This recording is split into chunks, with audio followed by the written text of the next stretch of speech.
I feel the early morning sun against my eyelids. I groan in my sleep and stir a little bit. As I stir, I feel Monica rub her head against my bare chest as she holds me a little tighter.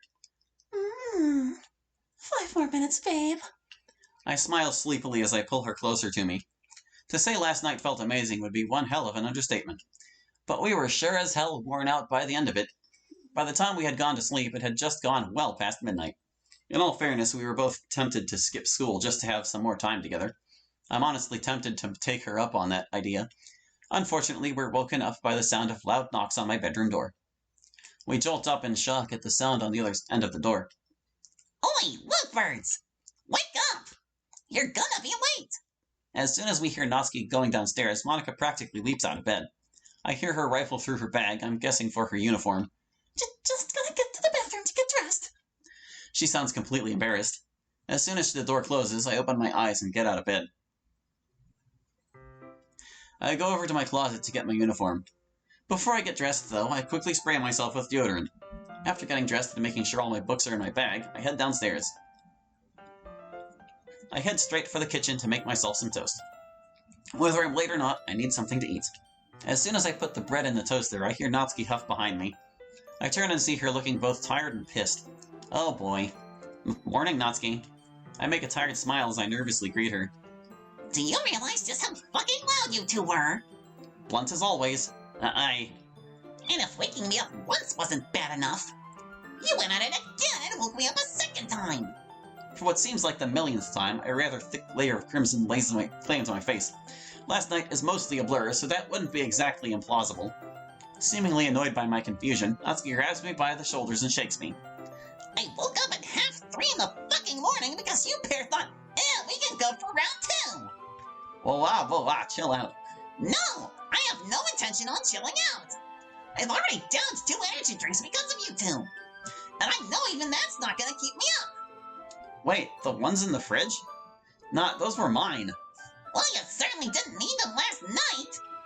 Whilst the mostly light-hearted exchange of words between us goes on, the scent of burnt toast starts to travel up my nose, and I don't know why you would describe that conversation as light-hearted. I hurriedly get the now blackened toast out and butter it. It's far from ideal, but I suppose it's gonna have to do. As I start eating, I hear footsteps coming downstairs. Given how Mum and Mamoru would have already left for work, the only person it could be is Monica. I decide to go see her. Morning, Mon. Holly, I need you to look at something. You feeling okay? She sounds worried. Yeah, I'm fine. But I think when we were, I think you did something. Okay. Well, where should I look? Monica simply turns and points to the back of her neck. I get close and look around to see what she's on about. My eyes dart all around until I spot a deep red mark just in between the side of her collar and her ear. I rub my finger against it and I feel teeth marks. Did I bite? I speak without thinking. I can hear Natsuki slowly bursting into laughter from the kitchen. I was stuttering embarrassedly. Oh my... I'm so sorry, Moni. Well. So, Monica, how does it feel having a vampire for a boyfriend? Monica stays silent and doesn't make eye contact with either of us. Monica, it was only a joke. Let's just go. Monica leaves without another word. Did I upset her? I don't know if I can give a straight answer to that. She's just got a lot on her mind. I gotta catch up with her. Concern building in my mind, I run after Monica. I doubt the whole vampire dig upset Monica, but I can't help but think something did. It's lunchtime. Normally I'd be spending it with Monica, but I've not seen her all morning. I even tried calling her in between classes only for it to ring before it went to the answering machine. The answering machine? Sure, I was concerned this morning. Now I'm starting to get worried. Even as I go through the cramped corridors, I still see no sign of her. Eventually, though, I spot someone who might have seen her. I pick up my speed. Oh, Hallie. Hey, Hallie. You wouldn't have seen Monica around, would you? I stop dead in my tracks. You haven't seen her? Not since she stormed out of PA, no. She what? My heart sinks. What happened? Well, we were in the changing rooms and everything was kind of normal at first. Like, I'm not expecting you to know how girls act, but sometimes it can get pretty toxic in there. And, well, today Monica got caught up in it. How so? I've got a feeling that anything I could possibly hear will enrage me. I breathe slowly to calm myself in preparation. Kaho keeps her voice low enough for me to hear. To make an overly long story short, two of the bitchier girls in the class spotted those few marks he left on Monica. And they just started saying all sorts of shit to her. Just imagine what you've heard people call each other in this school. Take that and chuck it out the window, because from the way Kaho described it, mate, they bloody tore into her. And into you as well, by the sounds of it. I feel my breathing starting to quicken. They didn't even have to say any of that, or any of what those two girls had said to Monica, but my mind's already making sure to come up with possibilities. My chest tightens. Ryuichi looks over to me. In his eyes, there lays a layer of concern that I've rarely ever seen from him, if ever. Hey, you feeling okay, Hallie? I shakily nod. Yeah, I'm fine. I think I just need some air. I'm lying through my teeth. If you two do see Monica, just let her know I've tried calling her. I'm just really worried about her. Hallie, of course we'll let her know. I nod, silently thanking them both before I head off. I turn on my heel and start making my way towards the roof. Maybe Monica's gone up there during my time downstairs. Either way, it gives me time to work on the poem I didn't get to finish last night. After the bell rang, I unlocked the cubicle I was in and stepped out. Are we Monica? I calmed down from my initial breakdown. I've not been talked to like that from anyone in school in a long time. Especially not to that degree. It was worse enough them trying to make me seem like some slut that can't keep her legs shut. It was bad enough, not worse enough. But when they brought Hallie into the equation, I couldn't stand for that. In a way, I feel like what they said about him hurt me more than what they said about me. Have I grown numb to being talked down to? If I had, though, would I have been crying for last God knows how many minutes? I take one look at myself in the mirror. Hallie would be happier without you. You can't keep hiding everything from him. You'll end up letting everything slip out eventually. You're too fucked up for someone like him. My heart aches as I mutter to myself. As much as I want to deny it, I can't help but feel it might be true. I know Hallie's been hurting. I can tell by the look in his eyes. And I haven't done a single thing to do anything about it. Maybe if he was with one of the others, he wouldn't be worrying so much. Maybe Dad was right about me not having a clue what I'm going to do with my life. Maybe I should have left. Maybe I should have.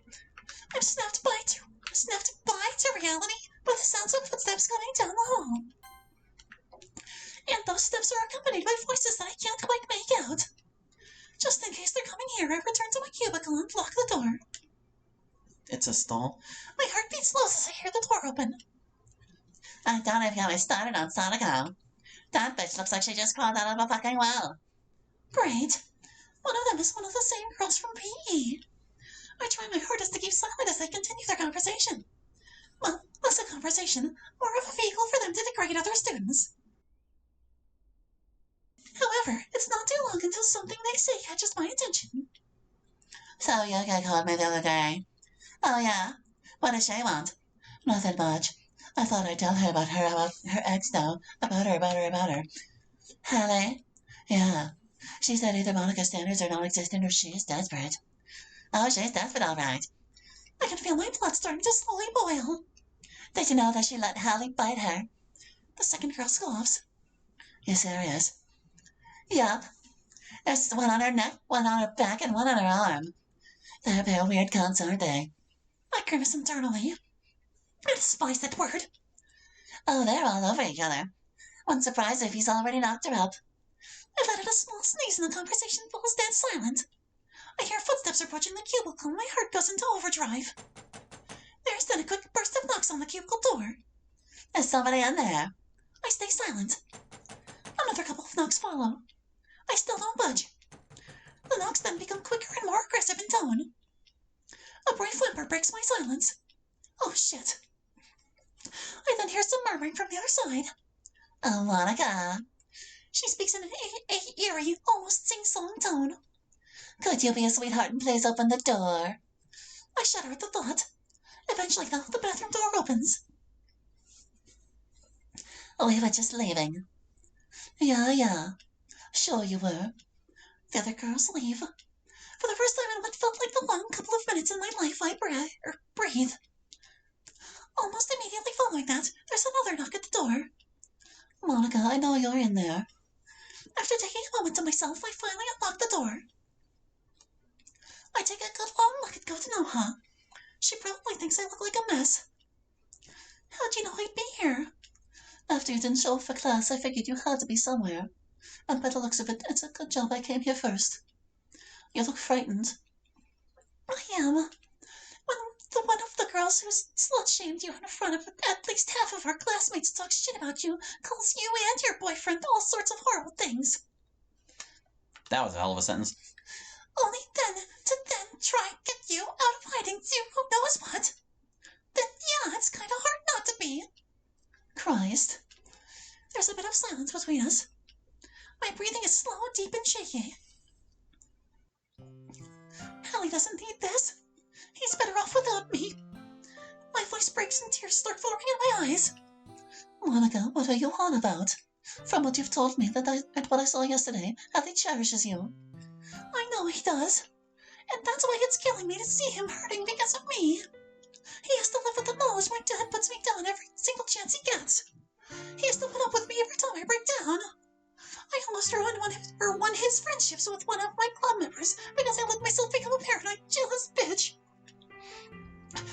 He's been nothing but sweet and patient with me, and I'm just piling all this shit onto him with no consideration. He doesn't deserve any of this. I can't hold it back anymore. I let all my tears out. Monica. Without another word, Kotanoha pulls me into a tight embrace. I bury my face in her shoulder and just let everything out. I don't even care that my throat starts to ache. I just keep crying. But in spite of that, Kotanoha stays there, trying her best to comfort me. How she's able to do this is beyond me. Monica, everything's gonna be okay. No, it's not. I'm just gonna let everyone down. Everyone just holds me so highly. You're not what people say you are. But that's a good thing. And no one's perfect. That's what makes us human, after all. She pats my back. Once more, there's silence between us. But Kotanoha eventually starts talking again. I don't want to sound like I'm being mean, but have you ever considered seeing a therapist? I nod against her shoulder. I'm petrified, though. We'll all be here for you. Me, Kaho, Hallie, and the Literature Club. We'll all be here. My breathing starts to calm down. I eventually break away from Kotanoha. Thank you. I think I really needed to let off some steam. I then look at the tear stains I left on Kotanoha's blazer. Sorry about the blazer. Hey, don't sweat it. It'll wash out. You're more important than some crummy old blazer. The pair of us laugh. After everything that had just happened, this is a much welcomed relief. If you want, we can always see about you staying in one of their staff rooms until the end of the day. Yeah, I think I'd like that. The pair of us finally leave the bathroom and start heading for the staff rooms.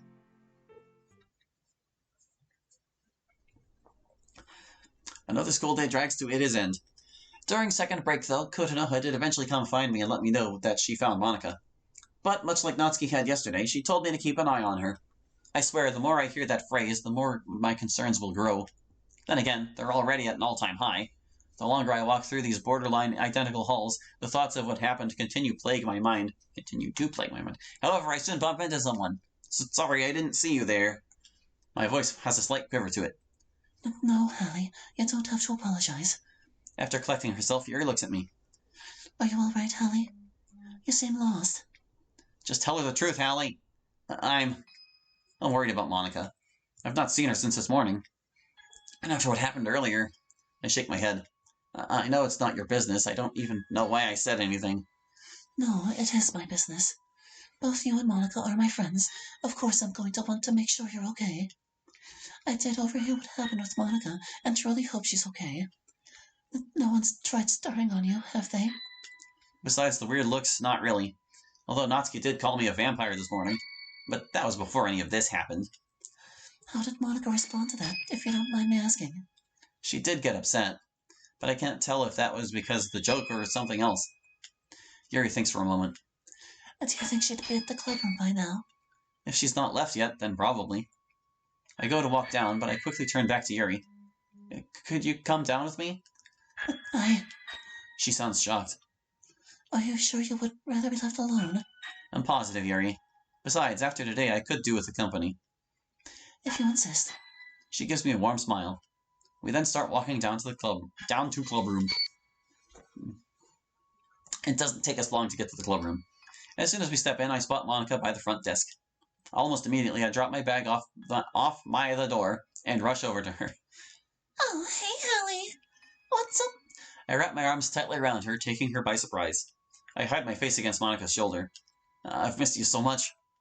I'm trying so hard not to break down in front of her, especially with Yuri being in the room as well. Monica then puts her arms around me, but stays silent. I've tried calling you. Why didn't you tell me what happened? I didn't want you to see me in the state I was in. Why not? Did you think that I'd think less of you? I look up at her. My eyelids damp. My heart sinks as she nods in response to my question. I know it sounds stupid, but there's a small part of me that's scared that you do. Moni, look at me. Her emerald eyes sparkle in spite of her tears. Nothing could ever make me think less of you. I promise you that. Monica then holds her head against my shoulder. Rather than crying, though, she exhales and relaxes her body. I'm with you because I love you, Monica. Nothing's going to change that. Ever. Monica pulls away from me and wipes her eyes. You mean it? Always will. Monica wraps her arms around me once more, this time wearing a relieved smile. I then turn my head back to the rest of the club, standing at the back of the room. They're just standing, seemingly focused on mine and Monica's embrace. How long have you lot been standing there? Long enough. Should we stop, or... Nah, this is actually pretty cute. I hear Monica gently hum in my ear. Even if we don't do any club stuff, I'm just glad to be surrounded by my closest friends and girlfriend. We didn't end up sharing poems at all today. Given how Monica had been feeling, we decided it would be better to relax. Monica took the chance to de-stress. Sayori and Natsuki decided to start a new manga, and Yuri and I were able to continue the book we were reading. Natsuki even apologized for the remark she made this morning. But, by the sounds of it, it wasn't the joke that upset Monica. For the first time, all 5 of us decided to leave together. When we got to my street, Sayori gave us all a hug before heading inside her home. Natsuki said she'd meet me inside, so now I'm left outside with Yuri and Monica. I'll text you when I get home, Hallie. Talk to you soon. I give Monica a quick kiss before she starts walking home. See you tomorrow, Yuri. See you later. I smile to myself as Monica slowly disappears into the distance. It's always nice to see you two being as close as you are. You two are one of the sweetest couples I've ever seen. Aw, you're too kind. I look back down the street and feel an overwhelming sense of dread shoot down my spine. I just get this feeling that something bad's gonna happen. How so? I sigh. I don't know. It's just a feeling. Just out of curiosity, how long have you had this feeling? For a while. I close my eyes tightly as I think of anything else I could say. Or as think of anything else. Everything that I can think of, though, I can't bring myself to say any of it. How can I expect anyone to help me when I can't even tell them what's wrong with me? I rest my hand on my forehead and squeeze it in frustration. Are you all right? Yeah, I'm fine. Just got a little bit of a headache. To be fair, that's at least half true. I suppose in that case I should let you rest for a bit. Besides, today's been stressful enough as is. You don't need me to exacerbate that for you. Yuri, if anything, you helped me get some of what's been bothering me out of my system. I have. In that case, if there's anything bothering you and you feel okay with talking about it, I'm always available if you need someone to listen to. Only if you want to, of course. I'm not trying to push you. I'd be more than happy to take you up on that. Only when you're ready, though. There's a mutual silence between the two of us. It only lasts for a few seconds before Yuri starts to turn back. See you tomorrow, Hallie. See you, Yuri. Yuri starts walking back home at a quickened pace. I do notice a slightly flustered smirk on her face. Regardless of that, I do find it pretty sweet of her that she's offered to listen to me. I just hope she wouldn't judge either me or Monica for any of it. Feeling a slight bit better, I step back inside. I end up taking a slower back home than usual. I did also stop by a small cafe around the corner from Hallie's to get a coffee. Oh, I'm Monica. After everything that happened today, it was a much-needed boost. Eventually, though, I come up to my house and my heart immediately sinks. What's Dad's car doing here so early? I gulp. If he sees the marks Hallie left, he'll kill me. I slowly approach my house and enter. I shut the door as quietly as possible. Almost instantly, though, Dad calls out from the living room in his usual